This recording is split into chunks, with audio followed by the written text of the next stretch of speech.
एक सेकंड भाई, क्लास में पहुंच जाऊं मैं ज़रा।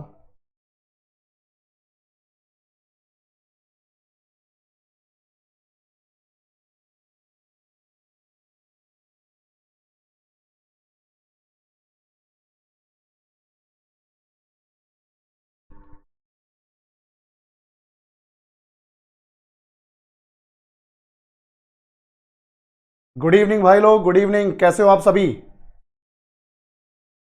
सॉरी थोड़ा लेट हो गया, टेक्निकल ग्लिच आ गया हमारे सॉफ्टवेयर में, पर कोई बात नहीं।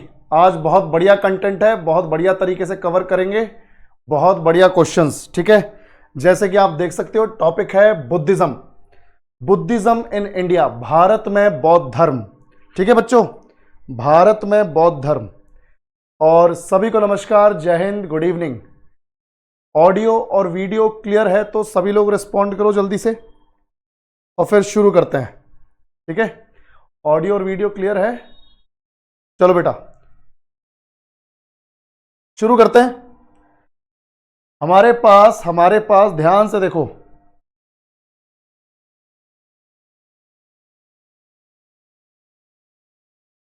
हाँ भाई देखो, बुद्धिज्म इन इंडिया में सबसे पहले थोड़ा सा हम थ्योरी वाला पोर्शन कवर करेंगे। पहले थोड़ा थ्योरी कवर करते हैं ताकि वो क्वेश्चंस आराम से अटेम्प्ट कर पाओ, क्योंकि कहानी है तो बीच बीच में से अगर मैं फैक्ट बताऊंगा तो दिक्कत हो जाएगी। ठीक है, ध्यान से देखो भाई, भारत में बौद्ध धर्म यानी बुद्धिज्म इन इंडिया। शुरू करते हैं, बुद्धिज्म इन इंडिया। कहीं कोई दिक्कत हो तो बताना। ठीक है, चलो भाई।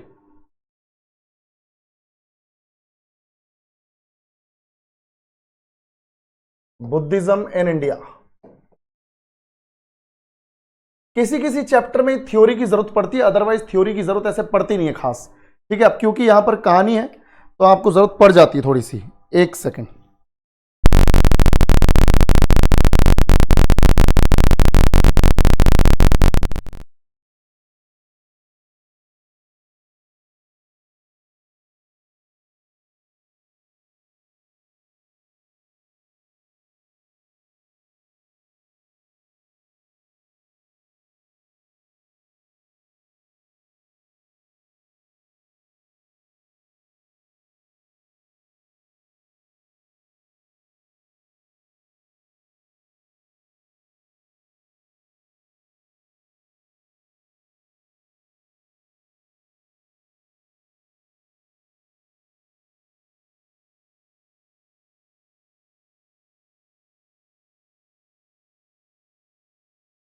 इस समय की बात हो रही है, ये बात हो रही है बच्चों, मान के चलो कि तुम 600 BCE से लेकर 300 BCE के बारे में बात कर रहे हो। ठीक है, 600 BCE से 300 BCE, यानी लगभग आज से 2600 से, ये मान के चलो 2600 से, हाँ 2600 साल पुरानी बात है, आज से 2600 साल पुरानी बात है। तो उस जमाने में बुद्धिज्म जो है भारत में शुरू हुआ था हिंदू धर्म से ही। हिंदू धर्म से ही एक इंसान हुए जिनका नाम था सिद्धार्थ गौतम, और उन्होंने ही इस बौद्ध धर्म की शुरुआत की थी। उन्होंने ही इस बौद्ध धर्म की शुरुआत की थी। तो ध्यान से देखो बेटा, कहीं किसी को दिक्कत आए तो तुरंत बताना भाई। सभी को गुड इवनिंग, नमस्कार, जय हिंद। बिल्कुल बिल्कुल, चलो बेटा आप ध्यान से देखो, ध्यान से देखो। हाँ, अब देखो बुद्धिज्म इन इंडिया 600 BC से 300 BC के बीच में। तो हिंदू धर्म में ऐसा माना जाता है कि उस जमाने में थोड़ी सी बुराइयां आ गई थी। बुराइयां भी नहीं कहोगे, बस बेसिक बात यह थी कि लोग जो हैं हिंदू धर्म के फैलाव से इतने ज्यादा कंफ्यूज हो गए कि उनको लगा कि यार एक सिंपल सा और बढ़िया सा धर्म होना चाहिए जिसमें बहुत ज्यादा रिचुअल्स ना हो, बहुत ज्यादा प्रथाएं ना हो, बहुत ज्यादा ऐसी चीजें ना हो जिन्हें हमें फॉलो करने में दिक्कत हो। कंफ्यूजिंग धर्म नहीं होना चाहिए, छोटा और सिंपल धर्म होना चाहिए कि भाई 5 टीचिंग्स हैं, गिनती की 5 शिक्षाएं हैं, उसको फॉलो कर रहे हैं तो मतलब धर्म को फॉलो कर रहे हैं। इस तरह का धर्म लोगों को उस वक्त चाहिए था, क्योंकि हिंदू धर्म बहुत ज्यादा स्प्रेड होता जा रहा था और उस वक्त हिंदू धर्म के ही एक इंसान ने, जिनका नाम सिद्धार्थ गौतम था, उन्होंने बौद्ध धर्म की स्थापना की, उन्होंने बुद्धिज्म को स्टैब्लिश किया इंडिया में। ठीक है भाई, ध्यान से देखो भाई, ओए ध्यान से देखो ये सब। अच्छा, बीसी क्या होता है? Before common era. Before common era भाई, एक चीज मैं तुम्हें पहले बता दूं, देखो बेसिक चीजें यार थोड़ा सा करके आया करो बे। चलो तुम लोगों ने एटीएम बैच लिया हुआ है और हमने एटीएम इसलिए दिया कि तुम्हें बेसिक्स क्लियर हो। तुम बोल रहे हो सर बीसीई क्या होता है? देखो ये 0 ईयर है, जैसे अभी चल रहा है 2024, तो 0 से जो शुरू हुआ होगा 2024 है ना, 0 से ही स्टार्ट हुआ है। 0 को बोलते हैं कॉमन एरा, यानी 0 वो ईयर है जब जीसस क्राइस्ट का बर्थ हुआ था, ईसा मसीह का जन्म हुआ था। यानी जो हम कैलेंडर फॉलो करते हैं आज के टाइम में वो ग्रिगोरियन कैलेंडर है, और ग्रिगोरियन कैलेंडर के हिसाब से अभी ईयर चल रहा है 2024, जो शुरू हुआ है 0 से, और 0 वो ईयर है जब जीसस क्राइस्ट का बर्थ हुआ था, जन्म हुआ था, उसे बोलते हैं कॉमन एरा। तो बर्थ के बाद जितने भी साल चल रहे हैं ये सब सीई है, कॉमन एरा है। जैसे अभी 2024 सीई चल रहा है, 2024 सीई लिख सकते हो, या फिर तुम एडी भी लिख सकते हो। एडी का मतलब आफ्टर डेथ नहीं, आफ्टर डेथ नहीं, एना डोमिनी, यानी जीसस क्राइस्ट के बर्थ के बाद, जीसस क्राइस्ट के जन्म के बाद। और अगर जीसस क्राइस्ट के बर्थ से पहले का कोई काम है, कोई इवेंट है, तो आप उसे बोलोगे BCE, before common era, before common era. तो यानी मैं तुम्हें बोल रहा हूं कि 600 बीसीई, यानी जीसस क्राइस्ट के जन्म से 600 साल पहले यह शुरू हुआ, और जीसस क्राइस्ट के जन्म से 300 साल पहले यह खत्म हो गया। ठीक है भाई, तो ये यहां पर ध्यान से देखो। तो इस काल की बात हो रही है, और इस काल में बौद्ध धर्म की उत्पत्ति होती है, और बौद्ध धर्म को ओरिजिनेट करने वाले इंसान है, बौद्ध धर्म के फाउंडर हैं, बुद्धिज्म के फाउंडर हैं सिद्धार्थ गौतम। अब सभी लोग ध्यान से देखो भाई, बिल्कुल बिल्कुल, बिल्कुल बिल्कुल देखो, सही बात है, विक्रम संवत के हिसाब से 2080, बहुत बढ़िया बेटा। वो सचिगो वो अपना क्या है, ग्रिगोरियन कैलेंडर है, क्रिश्चियन कैलेंडर है, तो इसलिए उनके नाम से चल रहा है। एनीवेज, बुद्धिज्म इन इंडिया, देखो भारत में बौद्ध धर्म की जब शुरुआत होती है तो सबसे पहले हमें यह मालूम होना चाहिए कि आज के टाइम में बौद्ध धर्म 3 पिलर्स पर टिका हुआ है। ध्यान से देखो, 3 पिलर्स पर टिका हुआ है। 3 पिलर्स हैं जिन्हें हम 3 रत्नास भी बोलते हैं, 3 रत्नास भी बोलते हैं। रत्न का मतलब होता है जूल, जूल, ठीक है। 3 रत्नास यानी 3 जूल्स। रत्न समझते हैं ना, रत्न है ना, बहुत कीमती पत्थर मान लो, ऐसे बोलते हैं। तो 3 पिलर्स, 3 रत्न और 3 जूल्स। तो बुद्धिज्म 3 पिलर्स यानी 3 स्तंभों पर, 3 रत्नों पर टिका हुआ है। ये 3 एलिमेंट्स ऐसे हैं कि अगर ये बुद्धिज्म में नहीं होंगे, बौद्ध धर्म में नहीं होंगे, तो बुद्धिज्म खत्म है। ध्यान से देखो बेटा, बेटा जीके का रिजल्ट अभी तक मिला नहीं है क्या तुम लोगों को?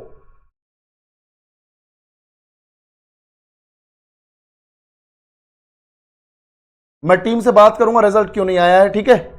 चलो अभी तक पढ़ाई पे ध्यान दो। 3 पिलर्स, 3 रत्नास, 3 जूल्स। तो बुद्धिज्म में 3 रत्न है, ध्यान से देखो, यानी 3 चीजों पर बुद्धिज्म टिका हुआ है, 3 तत्वों पर, 3 एलिमेंट्स पर। ये कौन कौन से हैं? एक तो खुद बुद्ध, एक तो खुद बुद्ध, यानी तुम भगवान बुद्ध के बिना बौद्ध धर्म की परिकल्पना भी नहीं कर सकते हो, इमेजिन भी नहीं कर सकते हो। भाई भगवान बुद्ध के बिना बौद्ध धर्म को सोच सकते हो? नहीं सोच सकते। जैसे ही हम बौद्ध धर्म सोचते हैं, बुद्धिज्म सोचते हैं, तो दिमाग में सबसे पहले आता है भगवान बुद्ध, गौतम बुद्ध दिमाग में आते हैं, ठीक है। तो बुद्ध जो है खुद एक स्तंभ है, एक पिलर है बुद्धिज्म के। दूसरा बच्चों ध्यान से देखो, दूसरा है धम्म। अब तुम बोलोगे सर धम्म का मतलब क्या है?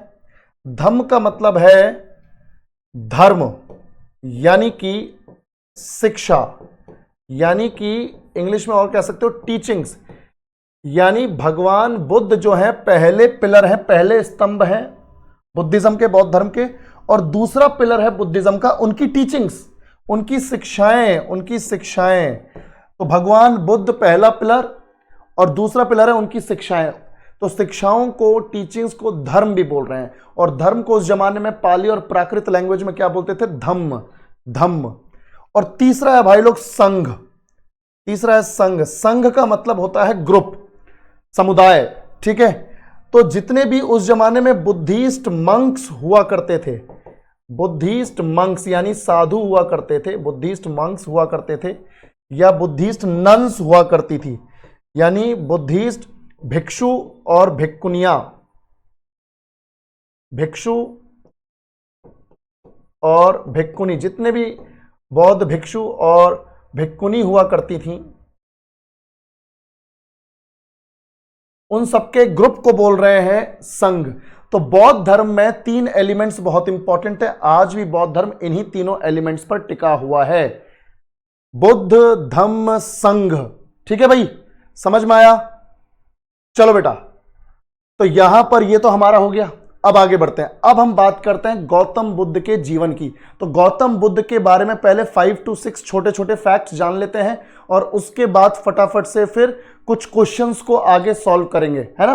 थोड़ी थ्योरी थोड़े क्वेश्चंस, थोड़ी थ्योरी थोड़े क्वेश्चंस। ध्यान से देखो बेटा, बिल्कुल बिल्कुल। अच्छा, एक चीज और, वो जो लेक्चर्स हैं उनकी सॉर्टिंग जो है संडे को करनी थी, पर मुझे टाइम नहीं मिला, इस चक्कर में वो रह गया। पर आज मैं करवा दूंगा रात में। तो फिर क्या होगा कि कल से तुम्हें जो लेक्चर्स हैं वो टॉपिक वाइज अलग से दिखने लगेंगे, सेक्शन वाइज। तो आज का और टाइम दे दो, कल के लिए माफी चाहता हूं, आज का टाइम दे दो, सॉर्टिंग हो जाएगी, बहुत बढ़िया हो जाएगा। ठीक है, डोंट वरी। चलो भाई, ध्यान से देखो, बहुत बढ़िया विकास सिंह सतना। अब देखो बेटा, अब सबसे पहले हम कुछ बेसिक फैक्ट्स जान लेते हैं, है ना? ध्यान से देखो, गौतम बुद्ध और उनकी फैमिली के बारे में बेसिक फैक्ट्स जान लेते हैं। ध्यान से देखो बेटा, सबसे पहले तुम्हें मालूम है कि फाउंडिंग फादर कौन है बुद्धिज्म का? फाउंडिंग फादर यानी कि बुद्धिज्म की स्थापना करने वाले कौन है? Founding father. तो बेटा ध्यान से देखो, फाउंडिंग फादर कौन है, फिर हम जानेंगे कि उनका बर्थ यानी उनका जन्म कहां और कब हुआ, उनके फादर का नाम क्या है, ठीक है, उसके बाद उनकी मदर का नाम क्या है। ध्यान से देखो, मैं सारे फैक्ट्स एक बार लिख देता हूं और उसके बाद आगे बढ़ते हैं। उसके बाद उनकी वाइफ का नाम क्या है, उनके सन, उनके बेटे का नाम क्या है, उसके बाद उनके चेरियटियर यानी सारथी का नाम क्या है, उनके फेवरेट हॉर्स का नाम क्या है यानी पसंदीदा घोड़े का नाम क्या है, और उसके बाद उनकी फेवरेट डिसाइपल यानी सबसे प्यारे चेले का नाम क्या है। ठीक है भाई, तो ये जो छोटे छोटे फैक्ट्स हैं ये तुम्हें पता होने चाहिए, क्योंकि यहां से सीधे क्वेश्चंस बन जाते हैं।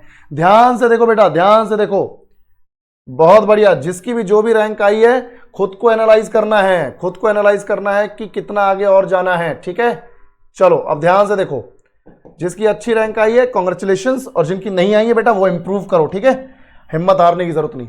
फाउंडिंग फादर कौन है, देखो अब ध्यान से भाई, बौद्ध धर्म के फाउंडिंग फादर हैं यानी कि संस्थापक हैं सिद्धार्थ गौतम, सिद्धार्थ गौतम। यही आगे जाके बन जाते हैं गौतम बुद्ध। क्या बन जाते हैं? गौतम बुद्ध। और इस तरह की बात कोई मत करना बच्चों कि सर हिंदी और इंग्लिश में लिख दो, ये कर दो। अबे इतना नाम तो हिंदी और इंग्लिश एक ही है ना, इतना तो इंग्लिश आती होगी तुम्हें, या फिर अगर मैं हिंदी में लिख रहा हूं तो हिंदी उतनी आती होगी। नहीं आएगी तो कोई दिक्कत नहीं, कोई टफ वर्ड होगा मैं खुद चेंज कर दूंगा, मैं खुद ट्रांसलेट कर दूंगा। ध्यान से देखो, तो सिद्धार्थ गौतम या गौतम बुद्ध जो है फाउंडिंग फादर है। इनका जन्म हुआ है बच्चों 563 बीसी में, यानी जीसस के जन्म से 563 साल पहले, 563 ईयर्स पहले जीसस के जन्म से, यानी बिफोर कॉमन एरा। ठीक है, और इनका जन्म हुआ है लुम्बिनी में। कहां पर हुआ है बच्चों? लुम्बिनी। लुम्बिनी कपिलवस्तु राज्य में एक जगह हुआ करती थी, कपिलवस्तु राज्य में एक जगह हुआ करती थी। तो यहां लिख सकते हैं हम लुम्बिनी और कपिलवस्तु। ठीक है, ध्यान से देखो, तो 563 बीसी में लुम्बिनी में इनका जन्म हुआ है। याद रखो ये जगह बहुत इंपॉर्टेंट है, लुम्बिनी में इनका जन्म हुआ है, कपिलवस्तु में। इनके फादर का नाम था शुद्धोधन, शुद्धोधन। ठीक है बच्चों, ध्यान से देखो,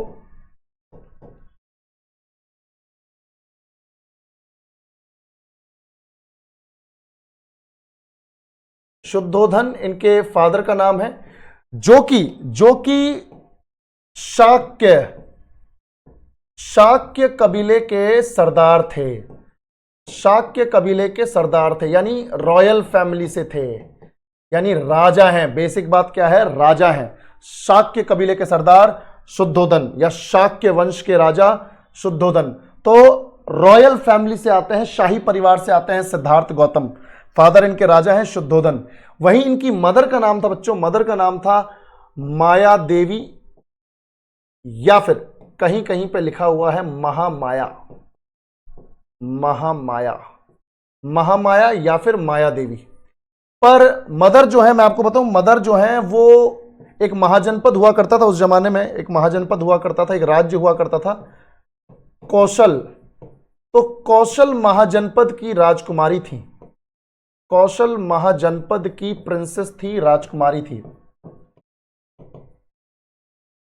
ठीक है भाई, तो कौशल महाजनपद की राजकुमारी थी इनकी मदर, महामाया या फिर माया देवी।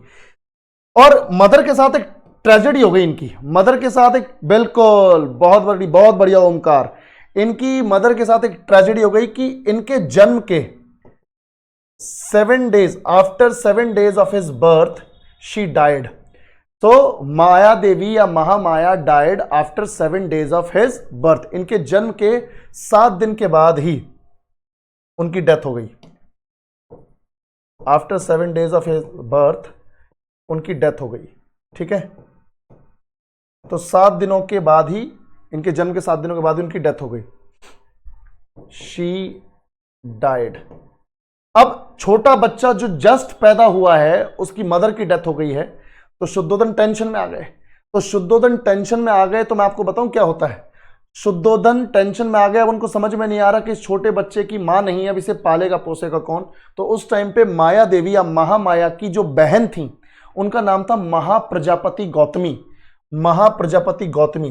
तो महाप्रजापति गौतमी ने राजा शुद्धोधन से शादी की और इनकी फोस्टर मदर यानी इनकी पालक माता बन गई हैं, वो इनको पालने वाली माता बन गई हैं। बिल्कुल, उनकी मौसी थी महाप्रजापति गौतमी।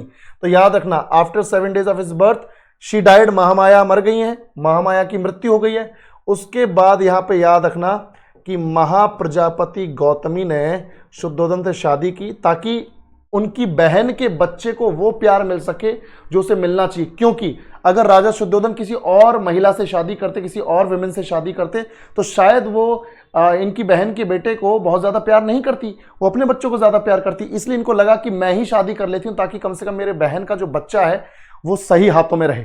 ठीक है भाई, बिल्कुल, उनकी मौसी थी। तो महाप्रजापति गौतमी, महाप्रजापति गौतमी, तो ये बन गई इनकी फोस्टर मदर। फोस्टर मदर मतलब पालने वाली माता, पालक माता लिख सकते हैं हम, है ना, पालक माता।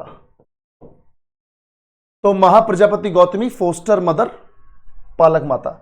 वहीं अगर इनकी वाइफ की बात करें, देखो अब सिद्धार्थ जब बड़े होते हैं तो सिद्धार्थ की 16-17 साल की एज में शादी हो जाती है और वाइफ का नाम होता है यशोधरा, यशोधरा, है ना भाई, यशोधरा। और यशोधरा से इनको एक बेटा पैदा होता है जिसका नाम होता है राहुल, राहुल। ठीक है, वैसे देखा तुमने उस जमाने में किस तरह के नाम हुआ करते थे, सिद्धार्थ, राहुल, शुद्धोधन। और ये जो मेडिवल टाइम में जो आया ना, वो पूरा एरिया राम खिलाड़ी, है ना, हर प्यारी, ऐसे ऐसे नाम, है ना भाई, इस तरह के नाम है। तो राहुल जो है वो इनका बेटा है।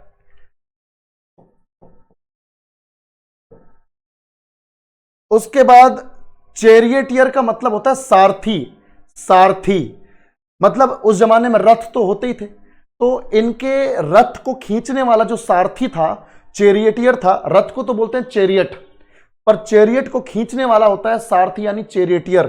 तो चैरियटियर यानी सारथी है चन्ना, चन्ना। ठीक है भाई,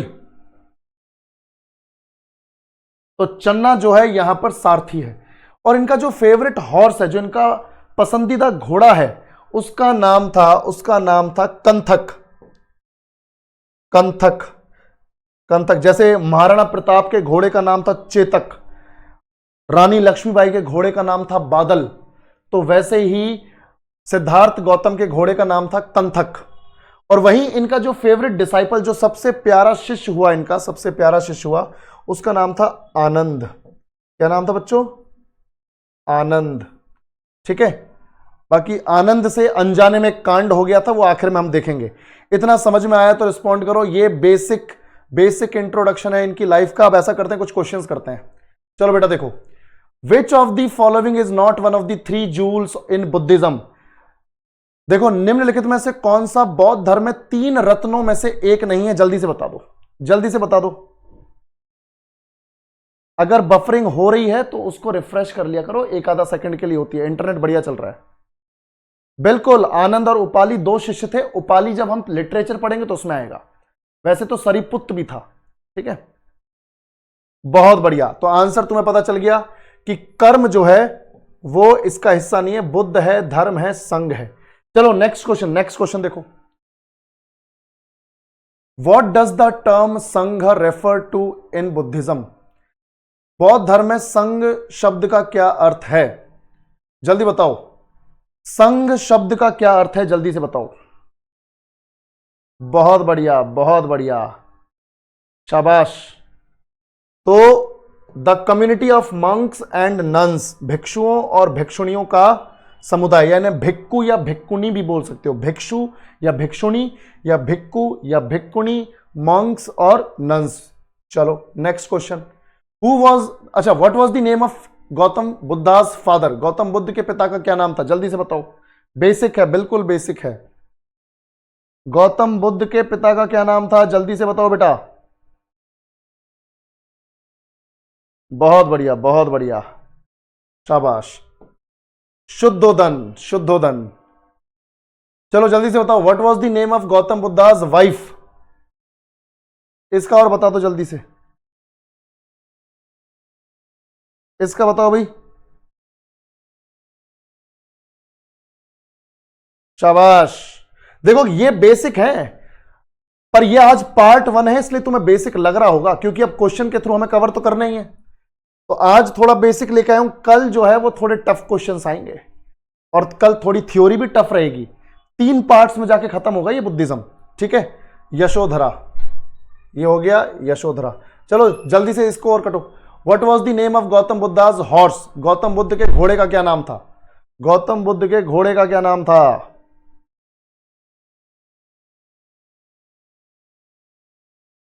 कंथक। बहुत बढ़िया, कंथक। ठीक है, कंथक। और ये और बताओ देखो सारे फैक्ट्स पे इंपॉर्टेंट क्वेश्चंस ऑलरेडी बने हुए हैं। Who is considered Gautam Buddhas most devoted disciple. Gautam Buddha का सबसे समर्पित शिष्य किसे माना जाता है? जल्दी बताओ। बिल्कुल बिल्कुल, आनंद।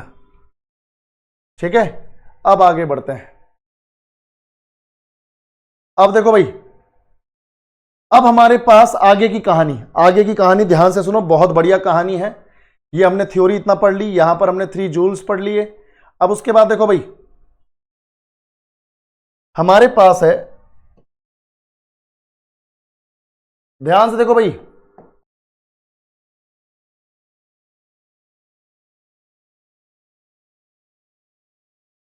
Four site scene by Buddha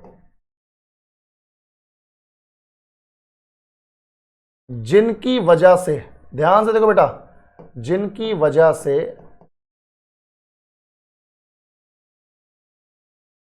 उन्होंने राजसी जीवन त्याग दिया, सब कुछ रिनंशिएट कर दिया, राजसी जीवन त्याग दिया, सब कुछ रिनंशिएट कर दिया, रेनाउंस कर दिया। तो 4 ऐसे कौन से दृश्य हैं, 4 4 साइट, ऐसी 4 कौन से दृश्य हैं जिन्हें देखने के बाद गौतम बुद्ध ने घर बार सब त्याग दिया। अब ये कौन से 4 सीन है मैं बताऊंगा, पर उससे पहले एक बेसिक चीज है मैं आपको बता दूं। देखो ध्यान से, जब सिद्धार्थ पैदा हुए तो तुम्हें पता है कि 7 डेज के बाद ही इनकी मदर की डेथ हो गई। ध्यान से देखो भाई, बिल्कुल बिल्कुल बिल्कुल बिल्कुल ठीक है, बहुत बढ़िया बहुत बढ़िया। अब ध्यान से देखो, तुम लोगों ने यहां पे जवाब दे दिया, अब मेरी सुन लो, कहानी डिस्कस करते हैं उसके बाद आगे बढ़ते हैं। बिल्कुल बिल्कुल। तो बेसिक बात यह है कि जब ये पैदा हुए तो इनकी मदर की डेथ हो गई 7 डेज के बाद ही, इनके जन्म के 7 दिन बाद ही इनकी मदर की डेथ हो गई महामाया की। तो शुद्धोधन को टेंशन हो गई कि यार ये बच्चे को पालेंगे पोषेंगे कैसे, क्योंकि बिन मां का बच्चा, और मैं तो राजपाट में बिजी होता हूं, मैं कैसे संभाल पाऊंगा अकेले से। और ये भी सही नहीं है कि भाई पूरा का पूरा जो स्टाफ है वो इसके पीछे घूमता रहे। तो इसके बारे में कुछ तो मुझे करना पड़ेगा। तो तब इतने में क्या होता है कि भाई जो महाप्रजापति गौतमी है वो शुद्धोधन को ऑफर देती है कि भाई मैं शादी कर लेती हूं आपसे, कम से कम मेरी बहन का जो बेटा है और आपका बेटा है इसको सही प्यार प्रेम मिलेगा, और उसके बाद ये आराम से अपने जीवन को जी सकता है। अभी तो ऐसा कुछ मालूम ही नहीं कि कौन इसकी मदर है, मुझे ही मानेगा मदर। तो ऐसा करते हैं कि आप किसी और से शादी करोगे, वो सोचेगी कि भाई मैं अपने बच्चे को प्यार करूं, मेरा ही बच्चा राजा बने अगला, इसको छोड़ देगी या इसके साथ बुरा अत्याचार होगा। तो इससे अच्छा है कि आप मुझसे शादी कर लो और मैं इस बच्चे को पालूंगी पोसूंगी। तो महाप्रजापति गौतमी से शुद्धोधन जो है शादी कर लेते हैं, और उसके बाद शुद्धोधन को लगता है कि ये बच्चा बड़ा होकर क्या बनेगा, इसके बारे में कुछ तो मुझे पता करवाना ही चाहिए। तो जो उस जमाने के जो कुल पुरोहित हुआ करते थे, जो फैमिली प्रीस्ट हुआ करते थे, जो फैमिली के जो प्रीस्ट हुआ करते थे, गुरु हुआ करते थे, उनको बुलाया गया। कुल पुरोहित या फैमिली प्रीस्ट आते हैं, शुद्धोधन उनसे पूछते हैं कि महाराज ये बच्चे का भविष्य क्या है जरा बताइए, और बिन मां का बच्चा है तो किस तरह का भविष्य इसका रहेगा, किस तरह का फ्यूचर इसका रहेगा। तो भाई इन्होंने साफ साफ बोला बच्चे को देखकर कि देखिए ये जो बच्चा है ये एक्स्ट्रा ऑर्डिनरी बच्चा है, कोई ऑर्डिनरी बच्चा नहीं है, साधारण बच्चा नहीं है, ये बहुत ही एक्स्ट्रा ऑर्डिनरी है, बहुत ही यूनिक, बहुत ही खास बच्चा है। शुद्धोधन ने पूछा भी भाई ऐसे क्यों बोल रहे हैं आप। बोला पहली बात तो ये राजा नहीं बनेगा। ठीक है भाई, ध्यान से देखो, ध्यान से देखो, नहीं कोई टेक्निकल इशू नहीं बेटा, ध्यान से देखो।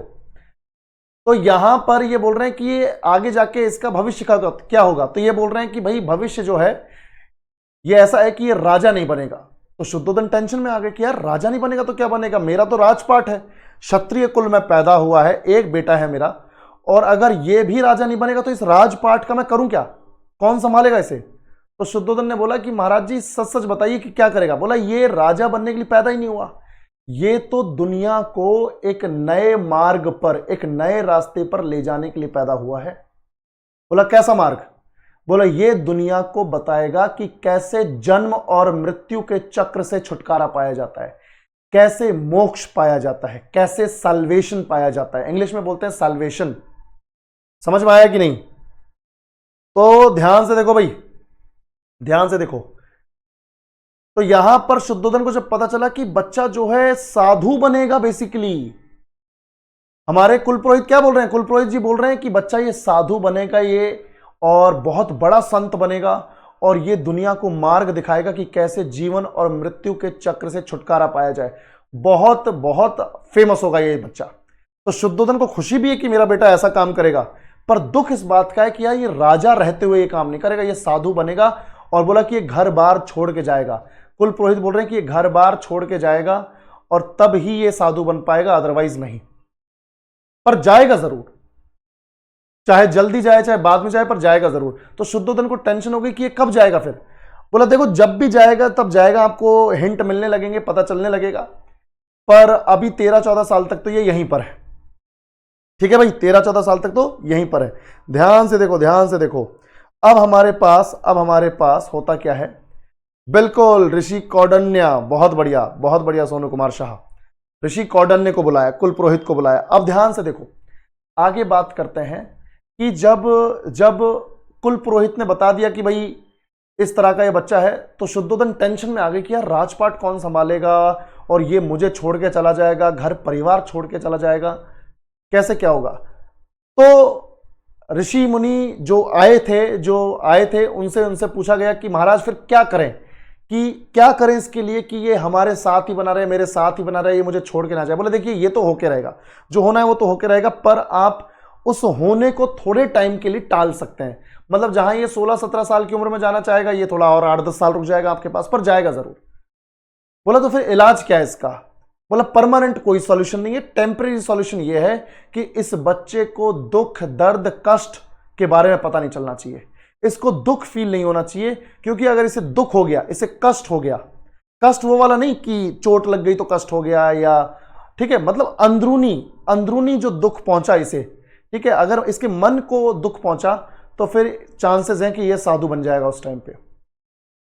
तो शुद्धोधन ने बोला कि फिर करे क्या? बोला इसको सारी सुख सुविधाएं दो, महल के बाहर मत निकालो इसे, क्योंकि महल के बाहर अलग तरह की दुनिया है। कहीं कभी किसी से इसका पाला पड़ गया ऐसे इंसान से जो इसको दुख दे दे, तो फिर ये साधु बनने निकल पड़ेगा। तो आप इसे महल में ही पालो जब तक पाल सकते हो, महल में ही सारी की सारी सुख सुविधाएं दे दो, ताकि ये महल में ही रहे और खुश रहे। इसको दुख, दर्द, पीड़ा, कष्ट के बारे में पता नहीं चलना चाहिए। ध्यान से देखो भाई, ध्यान से, बिल्कुल बिल्कुल। अब होता क्या है, ध्यान से देखो। अमरेंद्र थोड़ा सा, थोड़ी देर वेट कर ले, 1-1.5 घंटे बाद उसको देख लेना, ठीक है? हो जाएगा। अब देखो सीन क्या है कि हमारे जो सिद्धार्थ हैं अब वो धीरे धीरे बड़े होते हैं, और शुद्धोधन ने पूरे महल में इस तरह के इंतजाम कर दिए कि सिद्धार्थ को कभी दुख, कष्ट और दर्द के बारे में पता ही ना चले। तो क्या काम किए, ध्यान से देखो। महाराज शुद्धोधन ने एक तो महल में ऐसे लोग जिनको देखकर सिद्धार्थ को दुख हो सकता है, कष्ट पहुंच सकता है, या वो सोच में पड़ सकता है कि यार ये कैसा इंसान है, और उसको फील करके फिर वो दुख करे, तो फिर वो दिक्कत हो जाएगी, क्योंकि जैसे ही दुख फील होगा चांसेस हैं कि वो चला जाए। तो ध्यान से देखो बेटा। हाँ, ये थोड़ी आदत हो रखी है, ध्यान से देखो, है ना, ये आदत हो रखी है, छोड़नी पड़ेगी भाई, छोड़नी पड़ेगी। चलो देखो, सबसे पहले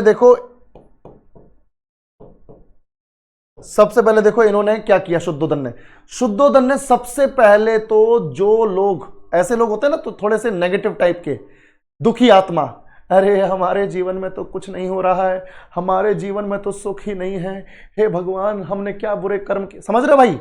ऐसे जो लोग हैं, जो आसपास तुम्हारे भी होंगे टॉक्सिक लोग, तो सबसे पहले तो ये जो दुखी आत्माएं हैं इनको महल से निकाला। बोला जितनी भी दुखी आत्माएं भाई, जो भी बहुत ज्यादा नेगेटिव लोग हैं, पहले तो वो निकल जाएं।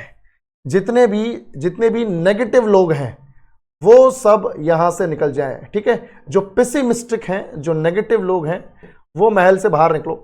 तुम्हारे दुख को अगर मेरा बेटा सुन लेगा तो वो दुख फील कर जाएगा और वो घर बार छोड़ देगा, ठीक है भाई? चलो देखो बेटा। ठीक है, उसके बाद दूसरा इन्होंने क्या किया, अब देखो भाई, दूसरा इन्होंने क्या किया, जितने भी महल में बुरे लोग थे, बुरे एज इन मन से बुरे नहीं, सूरत से बुरे, तो जितने भी अगली लोग थे, मैं थोड़ा सा हार्ड वर्ड यूज कर रहा हूं, पर वही बात है कि अब एग्जैक्ट वर्ड यूज करना पड़ेगा जो कहानी में है, ठीक है? तो जितने भी अगली लोग थे, जितने भी बुरे दिखने वाले लोग थे, उनको महल से निकाला गया, ठीक है? तो जितने भी बदसूरत लोग थे, ठीक है भाई, जितने भी बदसूरत लोग थे,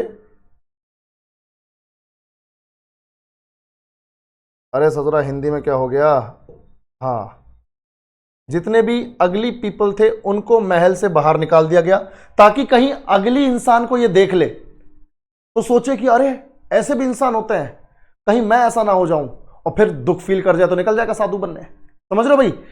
ऊपर किसी दुखी आत्मा की कहानी सुन ली, बताओ तुम्हारे जीवन में क्या दुख है, और उसने रोना धोना चालू कर दिया, इसको लगेगा अरे यार इसके जीवन में कितना दुख है, तो इसको भी दुख हो जाएगा, निकल जाएगा साधु बनने, ठीक है भाई? उसके बाद तीसरा, ध्यान से देखो, तीसरा, जो लोग भी बीमार हैं, ठीक है, जो भी बीमार हैं उनको भी बोला तुम बीमार हो यार, तुम ऐसा करो निकलो, क्योंकि बीमार इंसान की जो एनर्जी है वो वैसी ही रहती है। बोला तो जो बीमार हैं, जो इल हैं, वो भी निकल जाओ भाई, ठीक है? तो एक तो दुखी आत्मा, दूसरा बीमार, फिर बदसूरत, और उसके बाद जो बूढ़े हैं, ठीक है, जो बूढ़े हैं, बुजुर्ग हैं, जो ओल्ड एज्ड पर्सन्स हैं, जो बुजुर्ग हैं, वो भी निकल जाएं। तो महल से बूढ़े, बीमार, बदसूरत और दुखी लोगों सबको निकाल दिया। ठीक है भाई, सबको महल से बाहर निकाल दिया कि आप सब लोग निकल जाओ, क्योंकि आप सबको देख लिया। क्योंकि बीमार को देख लिया तो लगेगा यार बीमारी किसी को भी हो जाती है, मुझे भी हो जाएगी, मेरा शरीर भी ऐसा हो जाएगा, तो दुख हो जाएगा, निकल जाएगा साधु बनने। बूढ़े इंसान को ऐसा भी आदमी होता है, इसकी तो झुर्रियां पड़ी हुई हैं, कमर धुकी पड़ी है, लाठी लेके चल रहा है, बाल सफेद हो गए, ऐसा मैं भी हो जाऊंगा क्या? अगर मैं भी हो जाऊंगा तो फिर तो मतलब टेंशन ना होनी चाहिए, ताकि कहीं साधु ना बन जाए। इसीलिए इस तरह के लोगों को महल में जगह नहीं दी गई। ठीक है भाई, ध्यान से देखो। अब देखो, हाँ दीपक बोल रहा है कि सर अगर बुद्ध ही बीमार हो जाते तो बुद्ध के पापा भी बूढ़े होंगे ना सर? बिल्कुल। देखो बात यह है कि इसका इतना ख्याल रखा गया, सिद्धार्थ गौतम का, अभी मैं इसका बोल रहा हूं, बाद में तो ये भगवान गौतम बुद्ध हैं, पर मैं बोल रहा हूं कि इस बच्चे का इतना ख्याल रखा गया कि ना वो बीमार हुए ना कुछ हुआ, आराम से उन्होंने 13-14 साल की उम्र तक अपना जीवन काटा है बढ़िया तरीके से। ठीक है भाई, ध्यान से देखो। अब सीन ये है कि ये सारे लोग महल से बाहर, और महल में दुखी आत्माओं की जगह एकदम खुश लोग, ठीक है, जो ससुरे खुश नहीं भी तो खुश दिख रहे हैं, है ना भाई, अपनी अलग ही दुनिया में जी रहे हैं। उसके बाद इधर बदसूरत लोगों की जगह एकदम सुंदर सुंदर लोग, चाहे आदमी हो चाहे औरत हो, ताकि इसको लगे कि दुनिया बाहर ऐसी है, सब लोग कितने सुंदर हैं, सब लोग कितने खुश हैं। बस एनर्जी अंदर से पॉजिटिव आनी चाहिए। बीमार को भी निकाल दिया, सब एकदम स्वस्थ, हट्टे कट्टे, एकदम बढ़िया, ठीक है, हाई एनर्जी के साथ।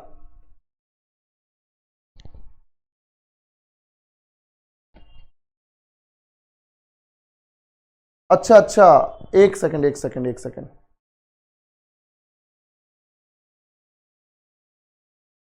Thank you Pankaj. अच्छा मुझे एक बार सारे लोग ये बताओ, कि ऑडियो और वीडियो मिसमैच कर रही है क्या?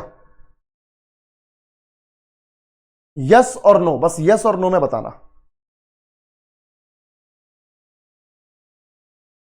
नहीं कर रही ना?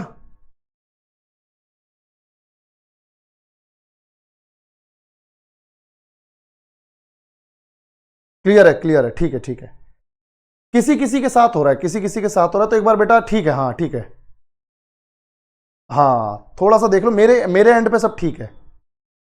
चलो चलो, ठीक है ठीक है ठीक है, थैंक यू सो मच। चलो बेटा अब इधर देखो। तो भाई अब यहां पर बीमार की जगह हो गए एकदम स्वस्थ लोग, एकदम हट्टे कट्टे, कोई दिक्कत नहीं, कोई टेंशन नहीं, अपना हाँ टहल रहे हैं, चल रहे हैं बढ़िया एकदम तरीके से।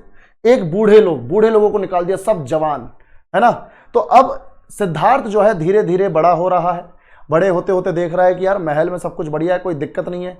जो जो इनके टीचर हैं वो महल में ही आके इनको पढ़ा के जा रहे हैं, ठीक है, शिक्षा दीक्षा सब महल में हो रही है। पर जैसे जैसे उम्र बढ़ रही है, जैसे जैसे उम्र बढ़ रही है, क्यूरियोसिटी भी बढ़ रही है, जिज्ञासा भी बढ़ रही है कि यार बाहर की दुनिया कैसी है, महल के बाहर की दुनिया मुझे देखनी है।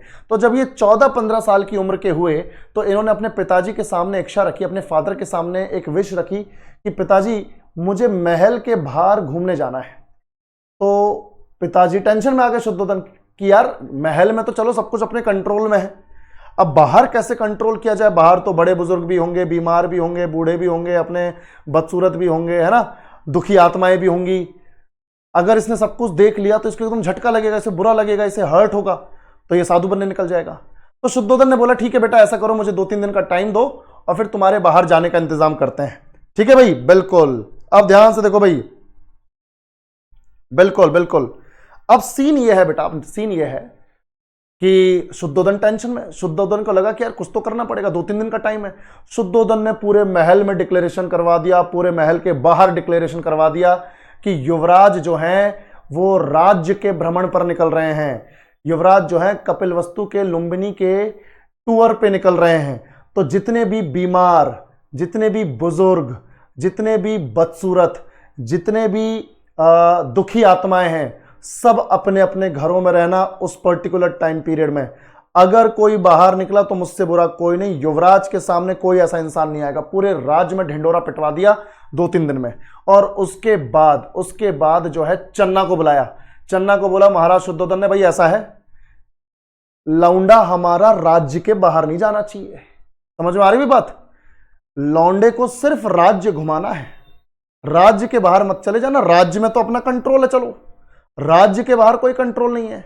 अच्छा, रीजन बताया नहीं चन्ना को कि ऐसा क्यों। बोला बस बात यह है कि चन्ना तुम सुन लो, बेटा हमारा राज्य के बाहर नहीं जाना चाहिए, ठीक है, राज्य में ही घुमा के ले आना, राज्य के बाहर अपना कोई कंट्रोल नहीं, बस इतना बता दिया। चन्ना को बाकी बात समझ में भी नहीं आई, जैसा आदेश मिला वैसा फॉलो करेगा चन्ना। चन्ना ने रथ तैयार किया, शुद्धोदन ने बेटा तैयार किया, और उसके बाद जो राजकुमार सिद्धार्थ हैं वो निकल गए हैं टूर पे। और जब टूर पे निकले तो सबसे पहले, अब ध्यान से देखो भाई ध्यान से देखो सरोज, जो मन को भा जाए वो सुंदर भाई। अब जरूरी थोड़ी कि सुंदर जो लोग दिखते हैं वही मन को भाते हैं, है ना, डिपेंड करता है सबकी पर्सन टू पर्सन, ये सब मतलब एक तरीके से वेरी करती हैं चीजें।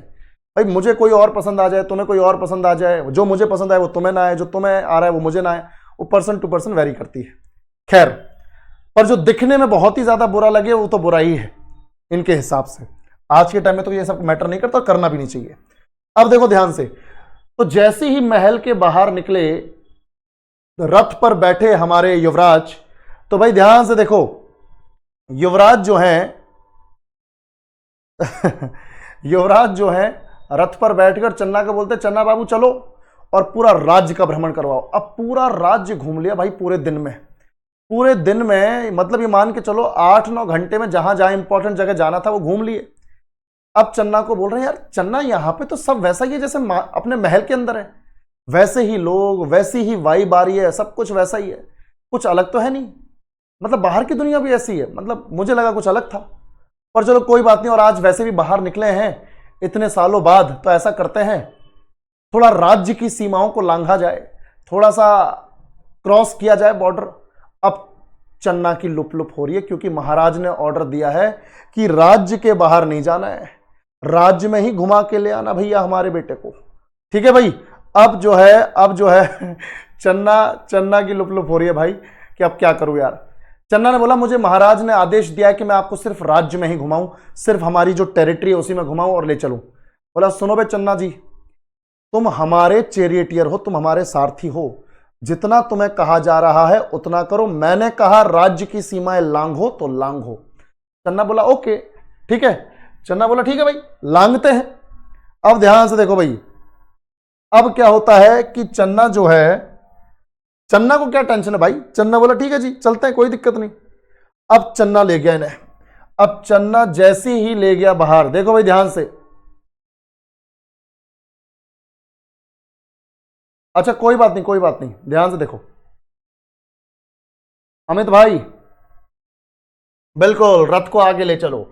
तो रथ जब आगे बढ़ा, ठीक है, तो इधर तो चन्ना बैठा हुआ है, इधर अपने युवराज हैं सिद्धार्थ, और जैसी रथ आगे बढ़ा तो सबसे पहले तो इन्होंने देखा एक बुजुर्ग आदमी, ठीक है, एक बुजुर्ग, एन ओल्ड एज्ड मैन, एक बूढ़ा व्यक्ति देख लिया इन्होंने सबसे पहले। तो जैसी राज्य के बाहर निकले तो सबसे पहले बूढ़ा व्यक्ति देखा सिद्धार्थ ने बोला रोक रोक रोक रोक रोक भाई, रोक रोक रथ को रोक, तू ये कैसा आदमी है भाई, ये लाठी लेके चल रहा है, इतना झुका हुआ, बाल इसके सफेद हैं, दाढ़ी इसकी सफेद है, और ये इसकी स्किन कैसी है, ये झुर्रियां क्यों लटकी हुई है, स्किन क्यों लटकी हुई है। अब चन्ना को थोड़ी मालूम है कि राज्य के बाहर ले जाने से मना क्यों किया था। चन्ना बोल रहा है कि युवराज आपको नहीं मालूम ये कौन है, ये तो बुजुर्ग आदमी है, तो बूढ़ा आदमी है, और बूढ़े आदमी तो ऐसे ही दिखते हैं, आपको मालूम नहीं है क्या ये चीज। चन्ना हैरान कि इसको ये नहीं मालूम कि बूढ़ा आदमी कैसा दिखता है। बोला ये तो बूढ़ा आदमी है, और सभी के जीवन में ऐसी अवस्था आती है, सभी के लाइफ में एक ऐसी स्टेज आती है कि सब बूढ़े होते हैं। बोला मैं भी होऊंगा। बोला तुम भी होगे मतलब मैं भी हो जाऊंगा। बोला हाँ आप भी हो जाओगे। अब टेंशन हो गई भाई, पहली बार टेंशन हो गई कि यार ये था क्या भाई, ये तो मेरे को ना मेरे टीचर ने बताया ना पिताजी ने बताया, महल में भी ऐसा कोई नहीं दिखता, ठीक है।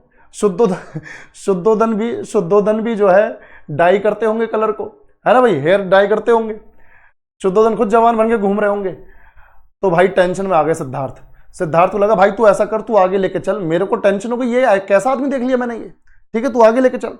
बिल्कुल। तो आगे जैसे ही चले तो सिद्धार्थ टेंशन में, आगे चले तो आगे आया भैया, ध्यान से देखो, आगे आए एक बहुत ही बीमार आदमी, ठीक है भाई, a very sick person, a very sick man, ठीक है, यहां पे एन ओल्ड एज्ड मैन, यहां पे अ वेरी सिक मैन। और वो बंदा अपनी झोपड़ी में पड़ा हुआ है, खाट पर लेटा हुआ है, मिडिल एज्ड है, ज्यादा उम्र नहीं, पर बहुत कमजोर है, बीमारी ने उसे कमजोर कर दिया। इसने बोला रुक रुक रुक रुक, ये झोपड़ी में कैसा आदमी सोया हुआ है भाई, ये तो ऐसा बूढ़ा भी नहीं लग रहा, पर ये इतना कमजोर क्यों, इसके इतने पतले पतले हाथ और शरीर की हड्डियां क्यों दिख रही। बोला युवराज ये तो बीमार है ना, ये बहुत लग रहा है किसी बहुत बुरी बीमारी से पीड़ित है, और ऐसा लगता है कि इसने इसने बहुत दिनों से खाना नहीं खाया है, शायद बीमारी में इसका मन नहीं कर रहा है खाना खाने का, इसलिए कमजोर हो गया है, बीमारी की वजह से कमजोर हो गया। बोला तो ये बीमारी हर किसी को हो जाती है। बोला हाँ किसी को भी हो जाती है, मुझे भी हो जाएगी और आपको भी हो जाएगी। बोला मुझे भी हो जाएगी। बोला हाँ आपको भी हो जाएगी। बोला तो यार ये बातें बताएगा कौन मेरे को, मेरा टीचर मुझे कुछ नहीं बता रहा, पिताजी कुछ नहीं बता रहे, आसपास के लोग कुछ नहीं बता रहे, बीमार भी होते हैं आदमी। और टेंशन हो गई कि यार एक तो बूढ़े हो जाते हैं, बीमार भी हो जाते हैं, ऐसी हालत हो जाती है। ये और टेंशन में आ गए, ये और टेंशन में आ गए भाई, ध्यान से देखो।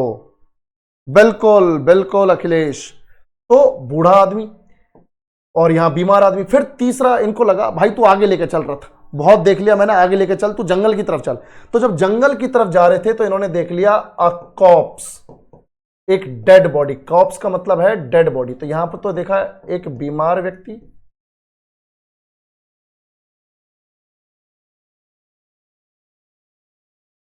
यहां पर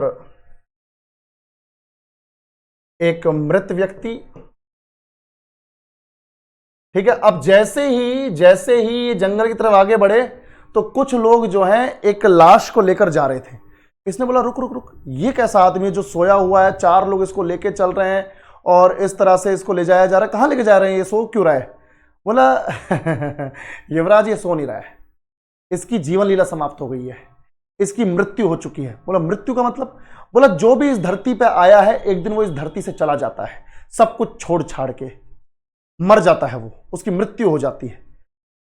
बोला अच्छा। बोला तो ये किसी के साथ भी होता है। बोला सबके साथ होता है, जो इस धरती पे आया है उसकी मृत्यु निश्चित है और आपकी भी निश्चित है। अब भाई साहब जो लुप लुप हुई है, अब जो लुप लुप हुई है बहुत ज्यादा हो गई। अब भाई चन्ना को भी लग रहा है भाई इनको कुछ भी नहीं मालूम, कैसा कैसा टीचर पढ़ा के गया इनको, ठीक है। और दूसरी बात कैसा कैसा बेवकूफ राजकुमार है ये। तो चन्ना बोल रहा है यार इसको कुछ नहीं मालूम। अब चन्ना को ये बोल रहा है भाई ऐसा है, मेरे को ना कुछ नहीं देखना और इस रास्ते तो वापस लेके मत चलना, क्योंकि इस रास्ते पे यही लोग दिख जाएंगे, तू ऐसा जंगल के दूसरे रास्ते से घुमा के लेके चल मेरे को फटाफट। तो चन्ना को बोल के, तो चन्ना इसको घुमा के दूसरे रास्ते से लेके जाता है। और जब दूसरे रास्ते से जा रहा होता है, जंगल के दूसरे रास्ते से, तो इसको दिखता है एक एसेटिक। कौन दिखता है बच्चों, एसेटिक, यानी एक तपस्वी। और अब ये जो तपस्वी है इसको देखकर, अब तपस्वी साधु लोग कैसे होते, थोड़े उम्र दराज लोग होते हैं। ये बोलता रुक रुक रुक, ये जंगल में ये कैसा व्यक्ति है, ये तो बूढ़ा भी है, बाल सफेद, झुर्रियां लटकी हुई है, स्किन लटकी हुई है, और ये तो थोड़े कमजोर भी लग रहे हैं, बीमार भी लग रहे हैं, और ऐसा लग रहा है कि कुछ दिनों बाद जो है ये जो है इनकी मृत्यु भी हो जाएगी। ये कैसा आदमी है, और इतना सब कुछ होने के बाद बीमार लग रहा है, बूढ़ा है, मृत्यु भी होने को है, पर चेहरे पे इतना तेज कैसे, चेहरे पर इतना ग्लो कैसे, चेहरे पे इतने हैप्पी एक्सप्रेशंस कैसे। बोला युवराज ये जो है ना, ये साधु संत लोग हैं, इनको किन्हीं चीजों से कोई मतलब नहीं, कोई मोह माया के चक्कर में नहीं पड़ते, 2 वक्त की भिक्षा मांग के खाना खाते हैं और अपना मेडिटेट करते हैं, तपस्या करते हैं, बस। घर बार इन्होंने सालों पहले छोड़ दिया है, तो आगे पीछे रोने वाला कोई नहीं, ना इनके पीछे कोई आगे पीछे रोने वाला, ना ये किसी के आगे पीछे रोएंगे। तो इनका जीवन ऐसा ही है, मस्त है, अपना खाना खाते हैं, मेडिटेट करते हैं, और इसी तरह से मेडिटेट करते करते इस दुनिया से मोक्ष की प्राप्ति कर लेंगे, इनको जीवन और मृत्यु के चक्र से छुटकारा मिल जाएगा। बोला यार जब मुझे बूढ़ा भी होना है, जब मुझे बीमार भी होना है, जब मुझे मरना भी है, तो क्यों ना मैं ऐसे मरूं, कम से कम ऐसी उम्र में मेरे पास इस तरह के एक्सप्रेशंस होंगे तो मैं संतुष्ट रहूंगा। अब समझ में आ गया भाई मुझे साधु बनना है, चल चन्ना पिताजी के पास। अब चन्ना को ले गए पिताजी के पास और पिताजी को जाके बोल दिया पिताजी मुझे साधु बनना है, समझ रहे हो भाई। तो पिताजी को टेंशन हो गई कि अरे ससुराल, जिस चीज का डर था वही हो गया। अब जो है शुद्धोधन आ गए टेंशन में, तो अब बुलाएंगे कुल पुरोहित को वापस से, ठीक है। अब इतनी कहानी तुम्हें समझ में आ गई है, इतनी कहानी तुम्हें समझ में आ गई, बिल्कुल ठीक है। चन्ना के साथ कुछ नहीं होगा, चन्ना के साथ कुछ नहीं होगा। देखो जल्दी से क्वेश्चंस कर लेते हैं, आज के लिए इतना ही काफी है, बाकी जो है कल इसको खत्म करने की कोशिश करेंगे। तो भाई यहां पर सवाल था ये, which of the following is not one of the 4 sites that led to Gautam Buddha's renunciation. निम्नलिखित में से कौन सा उन 4 दृश्य में से एक नहीं है जिसके कारण गौतम बुद्ध को त्याग करना पड़ा? जल्दी बताओ, इनमें से कौन सा नहीं है, जल्दी से बताओ।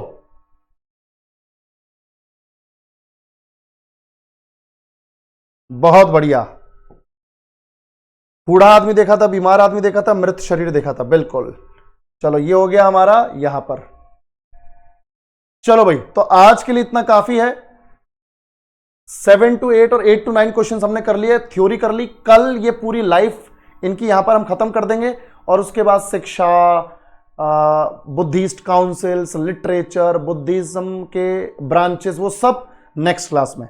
ठीक है बच्चों, तो आज के लिए इतना काफी है, फटाफट से निकलो और कल मिलते हैं अपने टाइम पर। ठीक है, अभी नहीं बता सकते बेटा, क्लास खत्म हो गई, ससरा टाइम थोड़ा निकल गया। चलो कोई नहीं, चलो बेटा, thank you so much, take care, bye bye, good night. बिल्कुल पीडीएफ जा रही है, पीडीएफ आ रही है तुम्हारे पास, ठीक है, टेंशन ना लो।